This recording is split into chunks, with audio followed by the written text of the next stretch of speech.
Hello, I am Jasper Hudson, and I just want to take a few minutes to explain to whoever might be wondering, for some reason, why I am not a wedding videographer, in spite of being interested in videography. So, without further ado, first reason why I don't really want to do it as a list. Let's just talk about it. So one reason why I'm not a wedding videographer is I just wasn't convinced that it was a real path forward, because I wanted to make very particular types of videos. I wanted to make videos that were sincere and funny and interesting and educational. So with that in mind, I didn't see any way that doing wedding videos would help me to learn on the job anything that I was going to end up doing with videography. Like if I was going to do wedding videos, I might as well just do something else, which I kind of do something else. I do other stuff, obviously, and I just use what I get from that other stuff, and I can put some of that into getting, a better microphone than that I have on my headset, and a better camera than I have on my computer. So, yeah. And another reason, I've got them written down here. I couldn't sleep one night, I wrote it in a notebook. It's also videography tip, good for white balancing. Put a sheet of paper up there. I discovered that on a previous taping of this, which I had to scrap. So, yeah, another reason why I didn't go into it is being a beginner, starting out, the money would not equal the amount of time I would have to spend on it and the amount of effort that would have to go into getting, like, even your first client. Like that's all a tremendous amount of stuff to go through, as I've known from talking to people who've done it. Like that's a massive initial investment before you even started making money, and then you're not making very much because it's a fairly competitive field.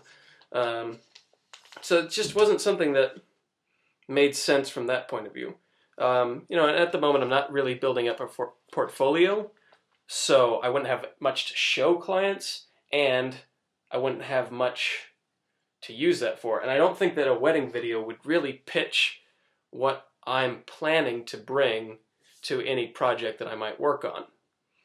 So just none of that made wedding videography worth the initial investment of all the equipment that you'd have to have, special equipment, and nowadays people want drones and whatever else. It's not creative, really. In my opinion, it's not very creative.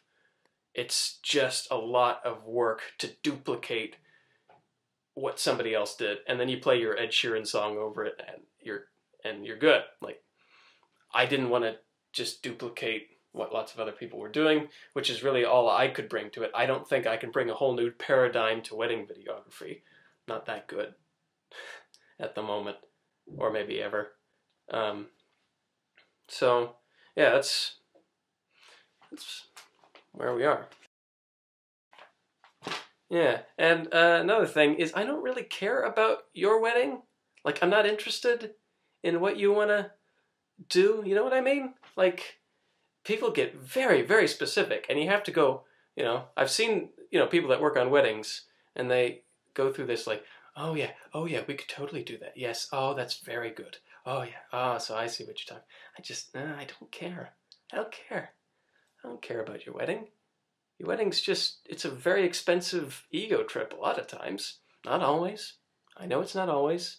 I want to make it clear, like, if you want to do wedding videography, I don't care. I'm not mad at you for making that decision that I didn't make. And even if I was, I mean, I'm sure you wouldn't care. Why do you care what this random guy thinks? But yeah, it's like, what? Who cares? But yeah, it's like, well, with weddings, they're expensive and the rituals are pretty weird and recent, the vast majority of them. Like in the ancient, okay, so here's like my central pitch about why modern weddings are ridiculous. I'm sure a lot of people nowadays have this opinion. It used to make me a lot edgier when I was in high school. I was complaining about weddings that made me look really cool and intellectual and whatever.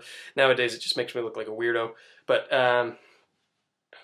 what was it? Oh yeah. So in the ancient Middle East, like the wedding tradition was basically, this was some countries, not all, obviously, but the wedding tradition was basically, you are, you're courting this girl or whatever, and okay, you've saved up enough money to get married, so you go to her house, you knock on the door, or you call, or what, I think they called out at that time, maybe they knocked, I'm not sure, and, her dad comes out, you pay him the money that pays for the inconvenience of no longer having his daughter around, whatever that was supposed to, the dowry or bride price or whatever you call it. Then she comes out and you take her hand and you take her home.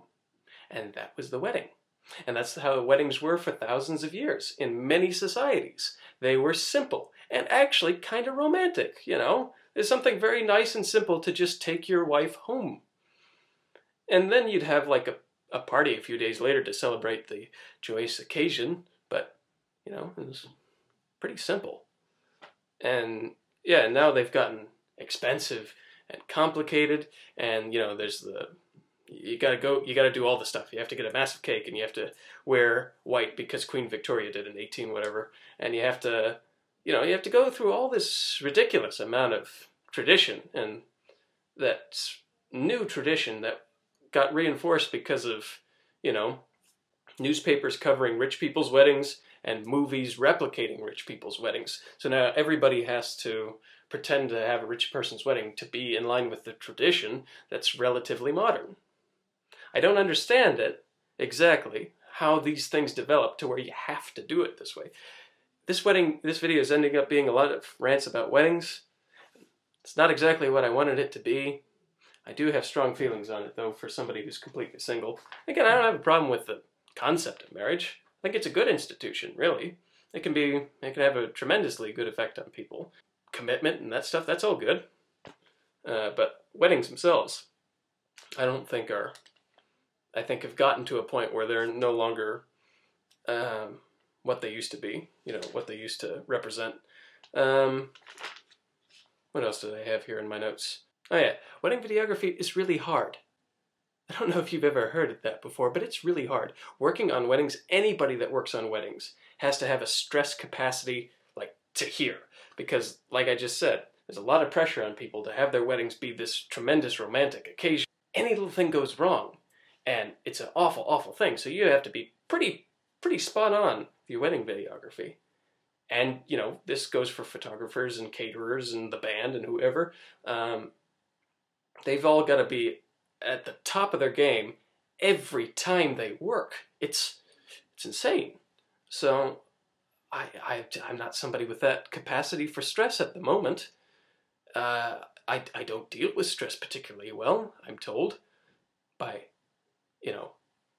people who know such things. So I don't feel the need. I've never met somebody who was like a wedding photographer or something like that genuinely enjoyed the work. I've heard of people like that. I've never met one.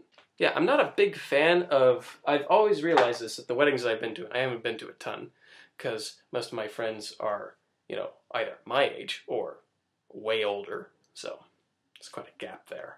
The gap where people get married, like 24 to 40 or whatever it is. Gap where... Yeah, I don't have a lot of friends in that vicinity. They're mostly above or below. Anyway, so I've never been to a wedding and thought, oh wow, that photographer guy seems like a really nice guy. That videographer, he seems really chill. Like the type of person that you have to become. I don't think that they are that naturally, and I don't think they're like that when they're off the job. But during the wedding, you can become a really self-important, unpleasant person to deal with. And it's probably the same thing of why, the stereotype of the bridezilla.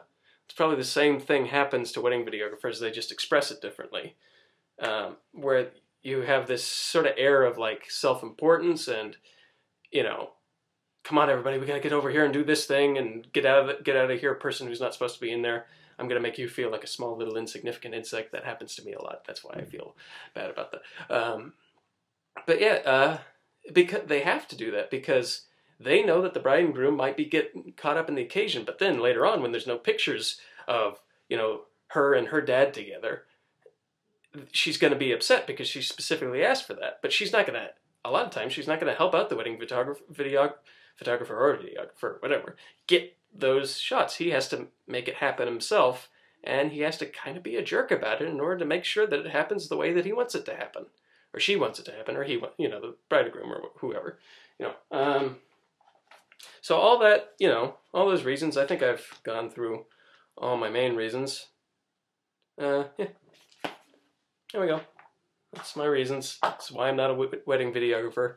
Again, I want to say, if you are a wedding videographer, you enjoy the work, good for you. That's cool. If you're able to do it without being a jerk, that's even better.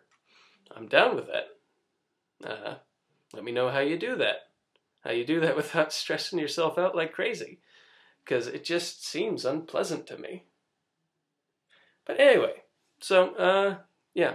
Hopefully this has helped somebody who's going through that thought process, somebody who has gone through that thought process and wonders why they made the decisions they've made. Maybe they unconsciously were thinking the same kind of things that I was thinking, because I wasn't really consciously thinking about it until just now.